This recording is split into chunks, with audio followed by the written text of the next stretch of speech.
Hello guys, this is your Sir Erwin Bourbon, and this is your alternative learning material in creative writing. Always remember class that poetry relies on two aspects. First is the physical appearance. When we say physical appearance of a poetry, these refers to the word choice, to the rhyme scheme, to the rhyme, to the rhythm, to the language's musical quality, which is embedded in the poetry, and also the figures of speech which are present in the piece. So that's for the physical aspect of poetry, whereas the other one is its meaning, its content, its message. A good poetry should not only have a good physical appearance but also it should be heavy in content. Always remember guys nga nagsulat kita poetry, not just we wanted to impress, we wanted to express, but of course we wanted to send message to our audience or to our readers, and this message should be something that is meaningful, or sometimes it should be relatable. Okay, so again, those are the two aspects, or those are the things that we are looking into when we read or when we are writing poetry. First is the physical appearance, and the second one is the meaning. Rhyme, guys, is an element of poetry which is very popular. There's a time in the history of literature where it is said that if a poem does not rhyme, then it is a weak one. Okay, so that's the notion said to. But writing poetry evolved. Nag-emerge ining ginatawag natin nga prose poetry, which does not need rhyming. So therefore, nag-abot ang time nga gin-accept na nga it doesn't matter kung naga-rhyme or wala naga-rhyme ang isa ka poetry. So kita no, mas namian kita mamati or magbasa sa mga tula nga naga-rhyme kid. Even magsulat kita, namian kita nga magbutang nga dapat naga-rhyme kid, because that's a culture magsulat kita poetry, no? And in rhyming, there ma-identify if how creative the writer is, or if how knowledgeable is he or is she when writing poetry because of his or her use of rhyming. When we say rhyme, this refers to the repetitive occurrence of identical or similar sounding words usually found at the end of lines in poems or songs. Okay, so that's the obvious definition of rhyme. So it should be, or it is always at the end of every line sa stanza or sa isa ka verse. But the definition of rhyme does not only revolve about this nga dapat ara lang sa pinakalas nga part sa aton nga line, but may ginatawag kita rhyme or may ara kita forms of rhyme nga ara sila in the middle, wala sila sa last line or hindi sila ang last word sa kada line. Kay guys, maghambal kita rhyme, magkasintunog yung mga salita. Okay? And it doesn't matter kung nasaan siya nakapwesto sa isang stanza or sa isang line, for as long as magkasintunog, similar sounding words. So that's your rhyme. We have different types of rhyme. So these are classified according to two systems. First is the position of the rhyming words in the line, or kung diin sila nakapwesto sa unahan, sa tunga, or sa punta. And the second one is the number of rhyming syllables involved. So in this system naman niya, ginaisip kung pila ang naga-rhyme nga syllables. Maghambal kita syllables pantig. Okay? For example, ang word nga love, pila ina ka syllable? Love. So, ang pantig dira is only one. How about writing? So, sa writing, meron kita dua ka syllables. Rai and ting. Okay? So, that's your syllables, guys. Pantig. First, let's discuss ang position of the rhyming words in the line. So, we have several types of rhyme in this category. First is the end rhyme. So, muna siyang pinaka-common, guys. Okay? So, ang end rhyme naka-plus star sa pinaka-punta or siyang pinaka-last nga word sa kada line. So, muna siyang pinaka-sikat no nga klase sang rhyme. Traditional man, classical man, nga klase sang poetry. And even yanda, no, may gina-apply gapon ini ang end rhyme nga ginatawag. We have here an example of a poem nga may end rhyme yung ginatawag. So, this is by a Filipino poet, Jose Garcia Villa. This is his Sonnet 1. So, basahon ta lang ang first 4 lines. So, first, a poem must be magical, then musical as a seagull.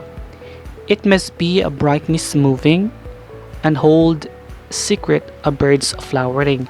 So na-notice nyo, no? Sa first 2 lines na ton, may ara kita ginatawag nga end rhyme. So, the end rhyme. We have magical and gull. Magkasintunog ang magical kag ang gull. Alright? So, that's end rhyme, guys. Magkasintunog ang ilang pronunciation. Next, it must be a brightness moving and hold secret a bird's flowering. So in this time naman niya, ang magkasintunog is ang ing or ing sound. Okay? So that's your end rhyme. Always remember end rhyme, para na siya sa pinaka-last nga position or pinaka-last nga words sa kada line. Kag remember nga ang end rhyme naton, guys, muna siyang ginabasihan sa aton ginatawag nga rhyme scheme. So mabalanta na later on kung ano na ginatawag nga rhyme scheme.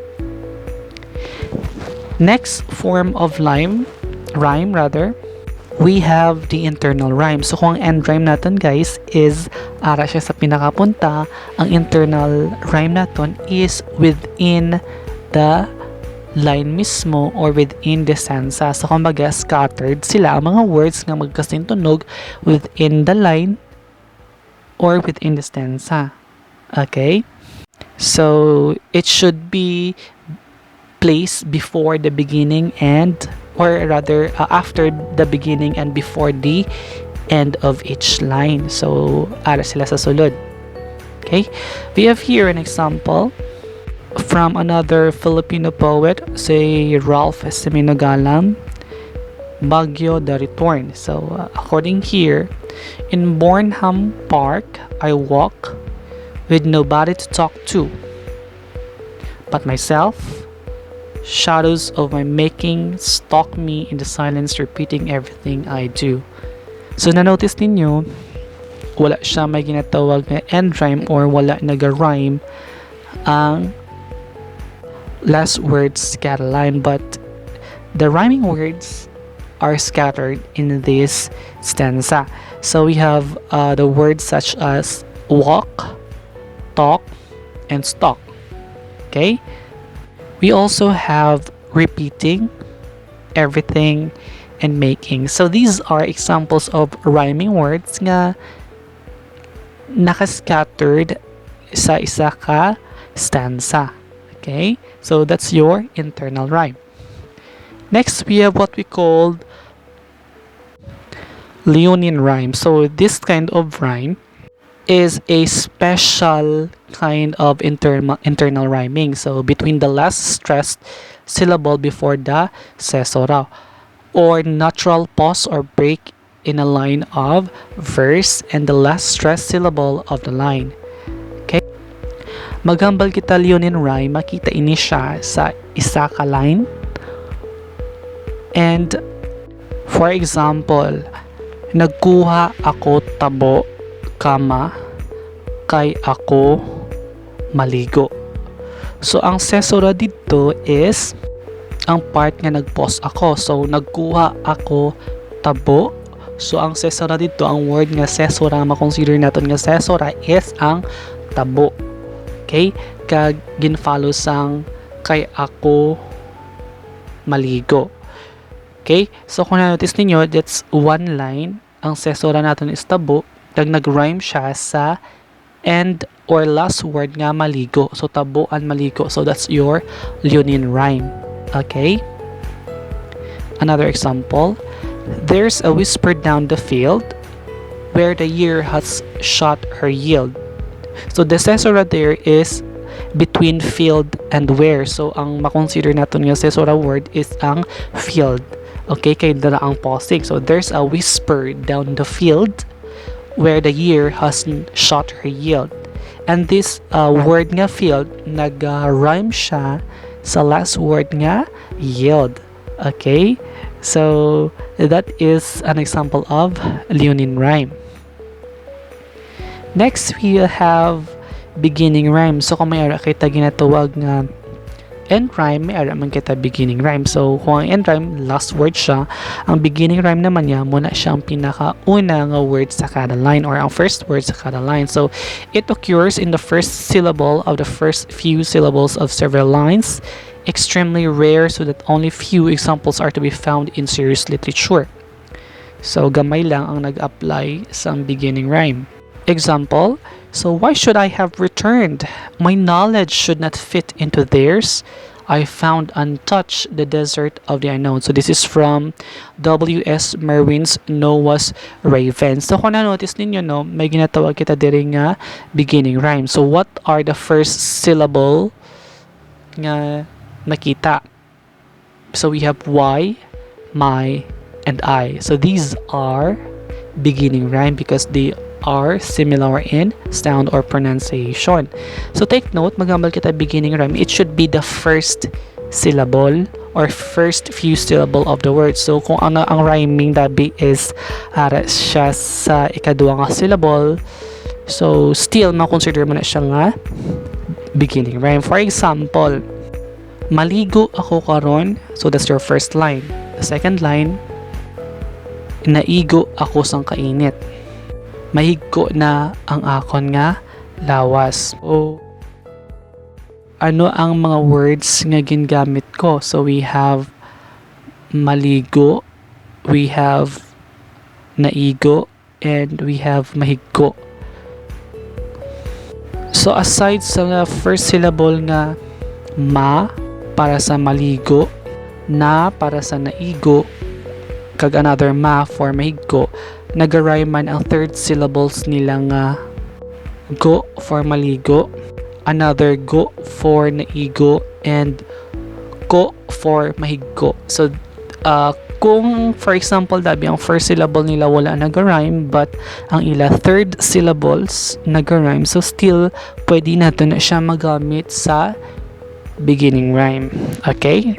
So again, maghambal kita beginning rhyme, siya ang pinakauna nga word sa line or sa magkasunod-sunod nga lines, and they should be or it should be similar sounding sa iban nga first word sa iban nga line. Okay? So that's our forms of rhyming according to the position of the word in a line or in a stanza. So again, we have the end rhyme, we have the internal rhyme, we have the leonin rhyme, and we have the beginning rhyme. So there are 4 in this category. Next, we have the number of syllables involved. So this type naman ya, hibaluon ta ang forms of rhyme based sa number of syllables nila.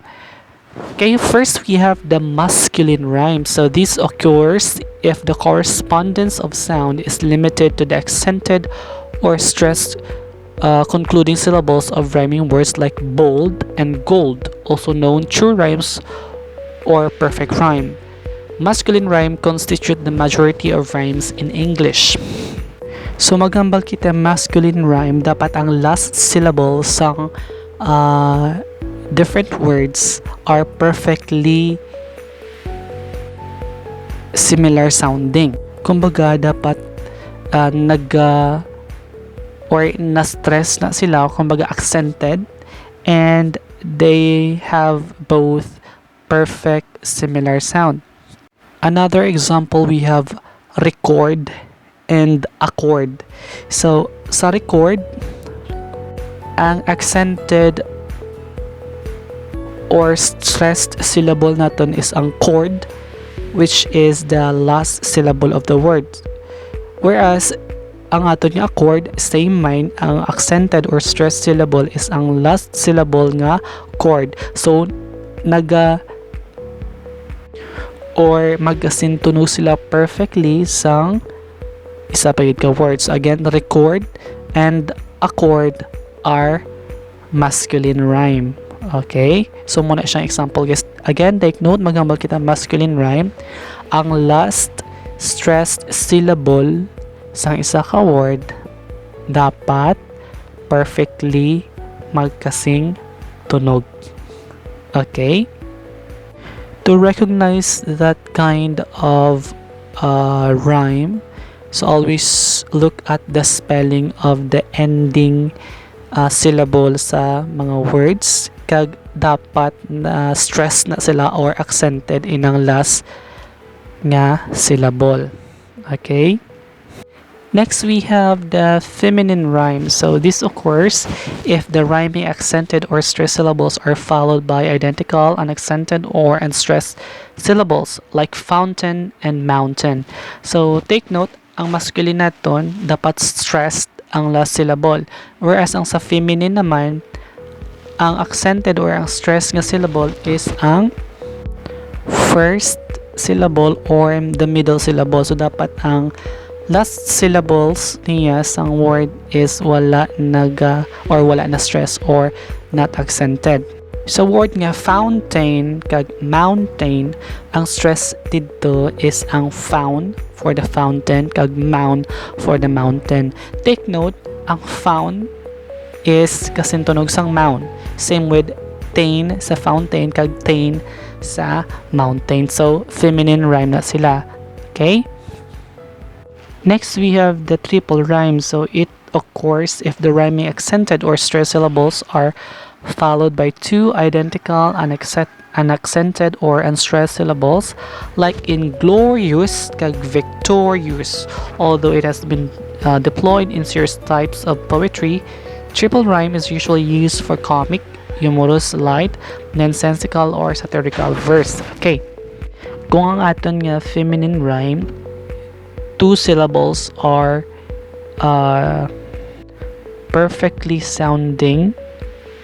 Sa triple rhyme naman niya is three syllables mas perfectly sounding with each other. So we have example glorious, victorious. So ang three syllables kung magkasintanog is ang torious, torious. So that's three syllables.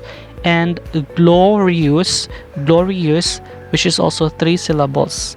Okay, so magkasintunog sila kag ang almost the same ang spelling. Okay, so that's your type of rhyme according to the number of syllables. We have another types of rhyme. We have the slant rhyme, also known as imperfect rhyme, near rhyme, oblique rhyme, off rhyme, or para rhyme. So muna siyang pinaka-common nga rhyme, guys, nga ginagamit. So usually it occurs when assonance or consonants are deployed instead of true rhyme. So we have here an example.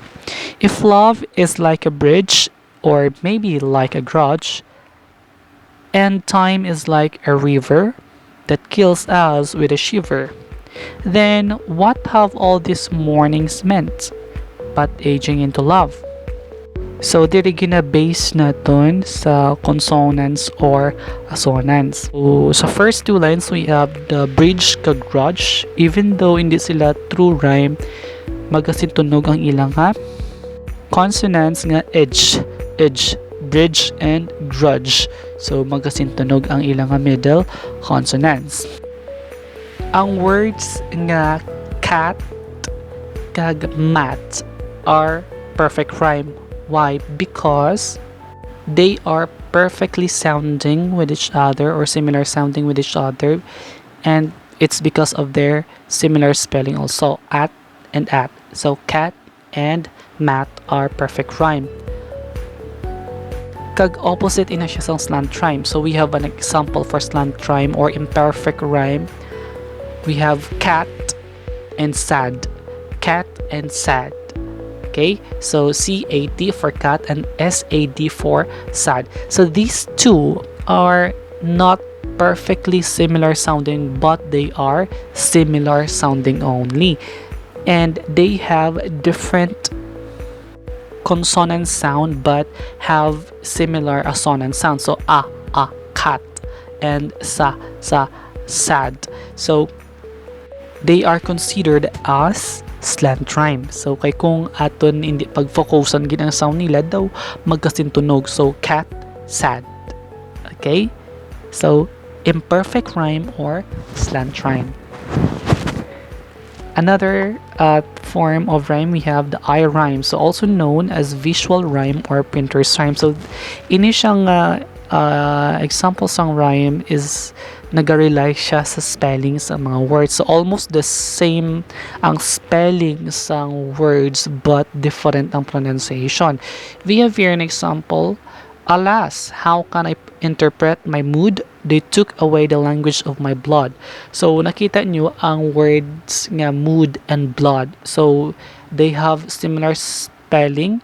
We have OOD for mood and also OOD for blood.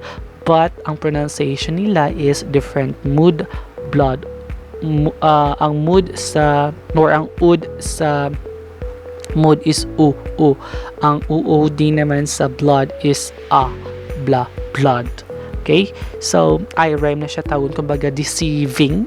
Kaya abit naton almost the same ang ilang pronunciation because of their perfect similar nga spelling. Another example, we have flood and food.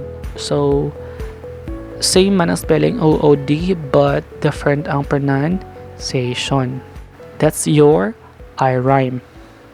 Next, we have light rhyme or rhyming of syllable where one is stressed and the other is not. So, example, we have frog. So, ang frog natin is stress. Whereas, ang word nga dialogue. So, ang log sa dialogue is not stress but is considered nga rhyming sa frog. Frog, dialogue.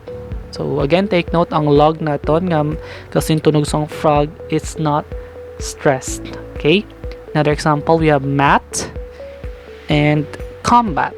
So, sa word nga combat, ang stress natin is com. Ang bat is unstressed syllable but it is considered as rhyming sa word nga mat. Even though ang mat here is stressed. Again, maghambal kita light rhyme, magkasintunog ang syllables ng different words but ang isa ya is stressed, ang isa ya is unstressed.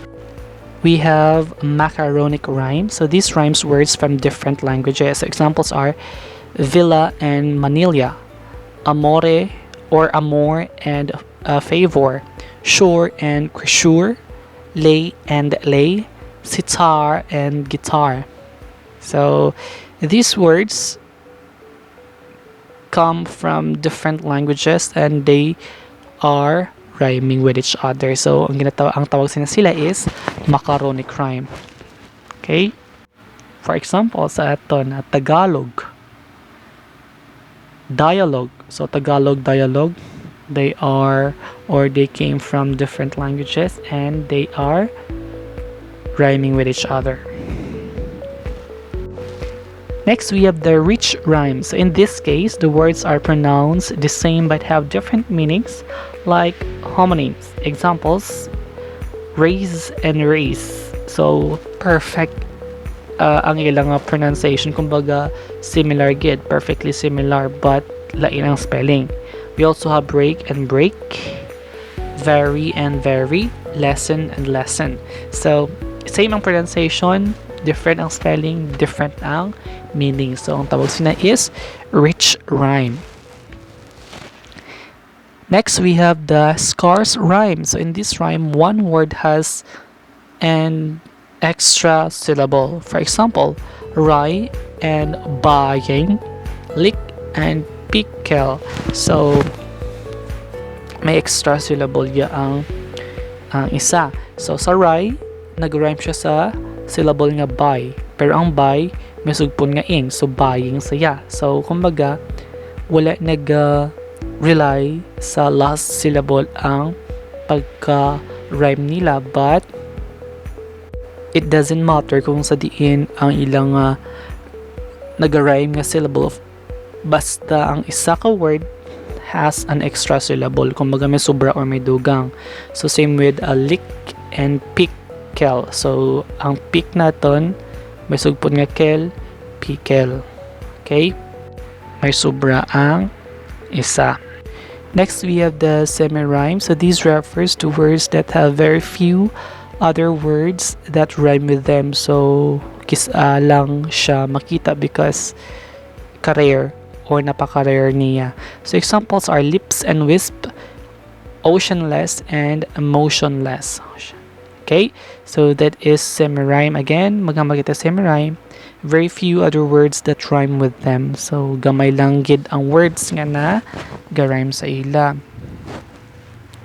Next, we have the syllabic rhyme. So, rhyming the last syllable. This is also called tail or end rhyme. So, examples include beaver and silver. So, nag-rely siya sa last syllables ng kada word. So, dapat ang last syllables ng kada word is sounding with each other.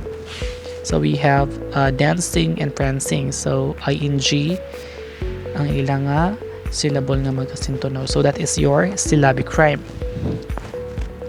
Next, we have the wrench rhyme. So, this is an imperfect rhyme, which rhymes are stressed with an unstressed syllables. Examples are carrying and wing, lady and a bee. So, this is the same with light rhyme. Okay, ang wrench rhyme natin. So, the same lang. And the last one is head rhyme, so also called alliteration or initial rhyme. So this has the same initial consonant at the beginning of the word. Examples are blue, blow, sun, and sand, Mary, and monkey. So again, alliteration natin. So nag-rely siya sa use of consonant sounds or consonant letters kung natandaan ninyo. So, first example, blue and blow. So, BL, BL, blah, blah. So, magkasintunog blue and blow. We have the next example, sun and sand. And the last one is Mary and monkey. So, tawag na sila is head rhyme. So, basta alliteration, guys. Head rhyme na siya tawag. Okay? Those are your forms of rhyme. Okay? So, please remember them. This time, let's proceed to the rhyme scheme. Since bala nyo na ang rhyme, ang types of rhyme, kag its a definition. So, malupos na lang sa ato yun mag-identify sa ginatawag nga rhyme scheme. Again, take note, magambal kita rhyme scheme, nag-base na siya sa ginatawag naton nga end rhyme. So, magtahambal kita end rhyme, muna siya ang last syllable isang kada line nga magkasing tunog. Okay? The term rhyme scheme refers to the way a poet deliberately arranges terminal words or syllables of a certain stanzas or entire poems to form a step of pattern. So take note, rhyme scheme is a pattern. Okay? Pattern of end rhyme. So like rhythm and meter, the rhyme scheme is an essential aspect in the shaping of traditional poem, especially in fixed forms like the sonnet and villanelle. So aton mga fixed poem, basta magamit kita fixed forms of poetry or fixed poem, ini sila nga mga klase sang poem nga may ginasunod nga pattern. For example, ang sonnet, 16 lines dapat, muni ang mga lines nga dapat naga-rhyme mo ni ang mga lines nga wala ga-rhyme, something like that. So fixed form na sila tawgon, basta may rule ikaw ang gina-follow or may pattern ikaw nga sundon. Okay? We have several forms of a rhyme scheme. First is the alternative rhyme. So it is also known as an open rhyme or cross rhyming. Alternative rhyme is the most common rhyme in the English poetry. So ang mga poem from England, so gina-apply nila or ginagamit nila ang ginatawag naton nga alternative rhyme. So an alternative rhyme consists the repeated alteration of two different rhymes in a series of 4 or more lines that can be schematically diagrammed as AB, AB. So take note ha, ang mga end rhyme naton gina-label naton na sila nga A, B, C, D, and so on. Okay? So look at this pattern. So magkita A, B, A, B. Ang first line, ang iyang or ang iyang first last syllable is magkasintunog sa third last syllable, kag ang second last syllable naman or ang ending syllable sa line 2 B, gina-label natin na sa nga B, is magkasintunog naman sa end rhyme sa line 4. So that's why ABAB, alternative bulos-bulos. So we have here an example to the Virgins to make much of time by Robert Herrick. So gather ye rosebuds while ye may. Old time is still a flying, and this sunflower that smiles today, tomorrow will be dying. So ang first line naton is may, ang iyang last syllable, kag magkasintunog siya or kasintunog siya sang today sa third syllable naton or sa third line naton. Whereas ang second line, may ara siyang end rhyme nga flying, magkasintunog naman siya sang dying sa aton nga fourth line. So that's why ABAB. So ang A naton is may or A nga sound. Ang aton nga B is ing. So kung sundon ta na nga pattern, AB, AB. Alright? So muna guys, mag-ubra pattern or mag-identify sang rhyme scheme. So gina-label naton ang kada end rhyme. So A, B, C, D, E, and so on. Next, we have what we call the enclosed rhyme. So kung ang aton nga alternative A, B, A, B, ang enclosed rhyme naton is A, B, B, A or APA. So magasintunog ang first kag ang fourth line, and magkasintunog naman or rhyming naman ang second kag third line. So enclosed, kumbaga preso. So gin-enclose ang A, ang B. Okay? Okay? So muna siya. Example, when I in love with folly and with pride, denounced by God and keen with words of fire, transformed my clean surroundings into mire, destroy my idols through the cross aside. So as you can see, ang pride naton, ang iyang kasintunog is aside. So ang pride naton nga makita sa first line, ang iyang kasintunog is aside, which is sa fourth line.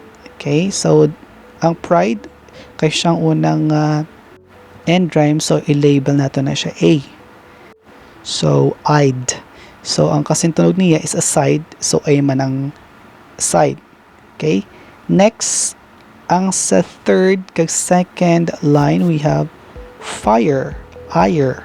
So ang fire naton kay siya ang second line, siya ang may ara sang second end rhyme. So ire, label naton nga B. Kagasintunog niya ang mire sa third line, so B man na siya. That's why A, B, B, A, enclosed rhyme. Okay, enclosed rhyme. Right? Next, we have the chain rhyme. So, ano yung chain rhyme na ginatawag? So, interlocking rhyme or chain verse. So, look at this example. So, Sonnet 75. So, kung notice ninyo, ang first Ang first four lines naton may ara sila pattern nga AB, AB. Okay, take note AB, AB. Tapos, ang aton nga fifth line, which is the common poetry no, ng separate stanza na nasa dason. But sa sonnet, dikit na sila guys ng mga lines.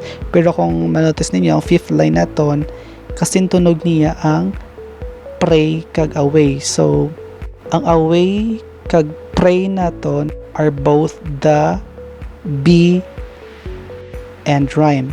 Okay? Kag ang fifth line naton nga may ara sang assay or assay. So, kasintunog niya ang B and rhyme. So, i-label taman siya nga B. Nag-change siya guys kay ang duha ka similar sounding and rhyme are nagsunod. Okay, nagsunod sila. So, take note, pwede ang ABAB followed by BCBC and then CD-CD and DE-DE. Okay? Again, maghambal kita chain rhyme, may ara sang similar sounding and rhyme nga nagasunod. Okay, for example, ang fifth or ang fourth kag fifth nga line, ang eighth kag ang ninth line, ang 12th kag ang 13th line. Okay, so similar ang ilang nga and rhyme. So that's your chain rhyme guys. Next we have monorhyme. So ang monorhyme guys, muna siyang pinakalupos. Tanan nga end rhyme sa stanza or sa kada line is magkasintunog. Okay, magkasintunog ang ilang end rhyme. So example, never ask of money spent where the spender thinks it went. Nobody was ever meant to remember or invent what he did with every cent. So ang aton dira nga end rhyme or ang sounding syllable naton is ent. And as you can notice, tanan nga words may ent kag they are all similar sounding with each other. That's why monorhyme. Mono means one. So isa lang ka end rhyme or similar end rhyme ang ginabasihan. Next, we have the couplet. So the term refers to the couple of lines in poetry that usually rhyme. So and have the same meter. A couplet may be formal, close, or run on and open. So take note, couplet means two. So ang duha ka line nga nagasunod is perfectly rhyming with each other o ang ilang nga and rhyme. So take note man nga ang number of syllables nila nga duha are also the same. Okay? So long as men can breathe or eyes can see.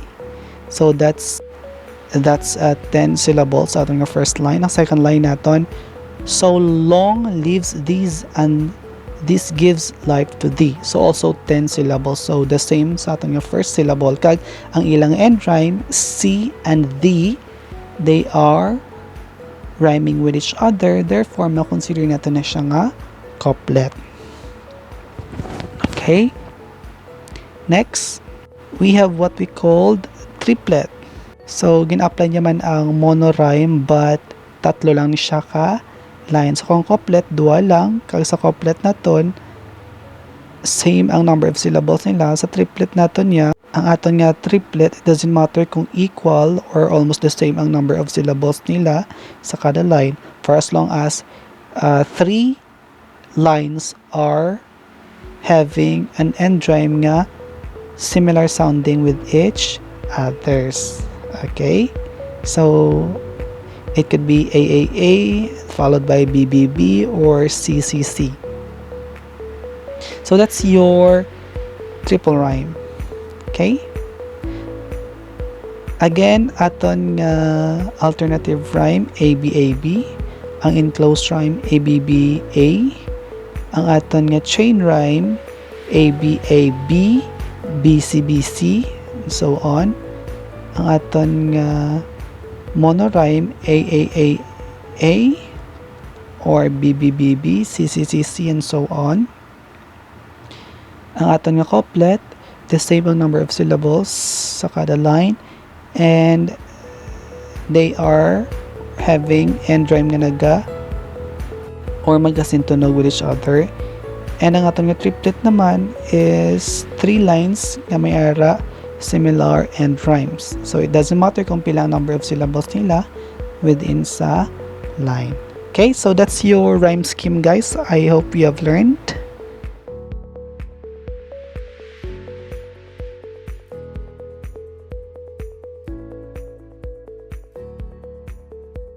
Again, a rhyme and rhyme schemes are important elements of poetry. Okay? So if you have questions, if you have concerns, if you have things you wanted to clarify, please message me via Messenger or any messaging applications. Thank you so much. I hope you have learned. God bless everyone. Well, here's to the hearts that you're gonna break.